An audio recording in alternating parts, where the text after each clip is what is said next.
We're ready for action in Moto2 here in the Red Bull Grand Prix of Spain. There's a problem further back for Somkiat Chantra. What's going on here?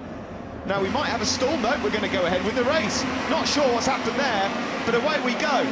Remy Gardner it is that got away pretty well. Di Giannantonio and Raul Fernandez also coming through into turn one. It will be Di Gia who takes the lead. I think Chantra was on the wrong road because of Jake Dixon's absence. He might have just misjudged where his starting position was. Di Giannantonio, though, that leads going into the second corner. He made the dream start from second position on that front row. So it's the Italian that leads as the field tweaked through turns 3 and 4. Gardner second, Bezzecchi started third, stays third.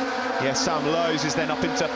sorry, it's Augusto Fernandez. I saw the elf Mark VDS colours. He's up to fourth, so good start from him. Then it's... Raul Fernandez and Xavi Vieque ahead of Sam Lowe's and Joe Roberts. Yeah, not the ideal start at all for Sam Lowe's. It's the first time this season he's had bikes in front of him at the start of a Moto2 Grand Prix, and he's got a bit of work to do here. Somebody's coming from way, way back. Somebody tagged the back of Sam Lowe's there. Was that Marcos Ramirez? I think it was. Ultra aggressive on the brakes into turn 6, and Lowe's got away with that one. Well, and so did Ramirez. Well, Marco Bezzecchi there. I don't know what happened. We'll have to see a replay. That was so much going on into turn 6, but he went straight on and wide, so he's lost lots of ground. That puts Augusto Fernandez into third, Raul Fernandez into fourth. With the pace that Di Giannantonio's running, that's Fernandez. Down. I think that's Fernandez. Oh, is it? It's Fernandez who's gone down. Oh, no, it's someone else. Buliga now as well. At turn 6, and he looks pretty hurt, the Italian. He's shaking his head. Is he going to get back on his feet? Oh, yeah, with the greatest Fernandez. respect to Sam Lowe's, I just thought actually it looks like a slightly taller man in those Mark VDS racing leathers than him, and it's Augusto Fernandez, who's really good recent performances. He was looking for a third successive top 6. Well, that's not going to happen. Sam Lowe's fastest lap of the race, a 41.3 for the Brit. Yeah, and Lowe's now knows he hasn't got to contend with trying to find a way through on his teammate Fernandez, who's already down, so makes his job slightly easier to get back on par with the 2 Red Bull KTM bikes ahead of him. There's Remy Gardner, Akia's rider, well, both of his riders. Raul Fernandez just closing up onto the tail, in fact, on this lap of the Aussie.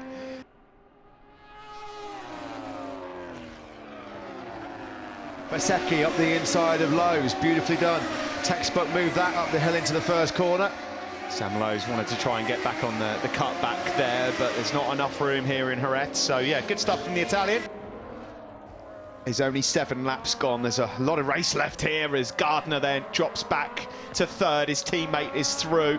Yeah, Bezzecchi also thought the door was going to be left wide open at turn 10. It wasn't. He got it slammed shut in his face, and in turn he loses a place up the inside at turn number 11. Nice move by Lowe's, who lights up that Dunlop rear tyre as he got on the gas to set himself up through turn 12 as well. That was a brave move there. That's fast place to be overtaking. So can Raul Fernandez then, now having got past his teammate, do anything about this 2.7 second lead for Fabio Di Giannantonio? Yeah, and again, Steve, Di Giannantonio, another 41.6. That's about 3 in a row. And it's a carbon copy move again from Bezzecchi on Lowe's into the first corner. Bezzecchi has gone through on Remy Gardner. Yeah, that could be the case, couldn't it? Although the flag's opposite us on the grandstand. Yeah, they're sort of... Well, they're barely static. Moving, are they? Yeah. Now coming up to the fast turn 11.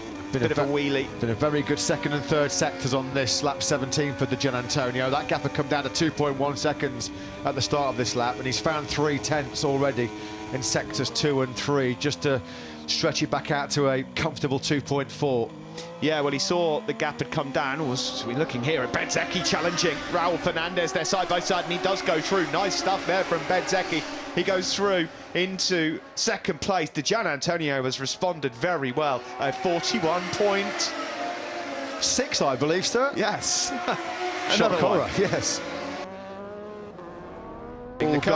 Gardner's got him way too hot. Sam Lowe's says hello as well. Lowe's does to Gardner a little bit like what Gardner did to Joe Roberts for the podium at the last corner, or the last couple of corners in Portimao last time out. Oh, there comes Sam. Yeah, that was coming. That was coming. And there was a twitch on the front end there from Raul Fernandez as well, and that allows Remy Gardner through, who now wants to look at Sam Lowe's, because all of a sudden Remy Gardner's gone from 5th to thinking he might be on for 3rd. Fabio Di Giannantonio, please don't do that. He's celebrating early. Now, we've seen this a few times. I don't like this. Just get round that final corner, please, just Fabio. Started to cross all fingers and toes. Yeah, He's okay. It's job done. Absolutely brilliant. Fabio Di Giannantonio, outstanding win. His first in Moto2, and it's an Italian one too, as well as Bezzecchi's on the podium for the first time in 2021. Sam Lowe's returns to the podium in third, ahead of Remy Gardner. But it's FIM President George Villegas that hands over the race-winning trophy to Fabio Di Giannantonio, the 22-year-old Italian, his third career win, first in Moto2. It was fabulous Fabio here in Andalusia.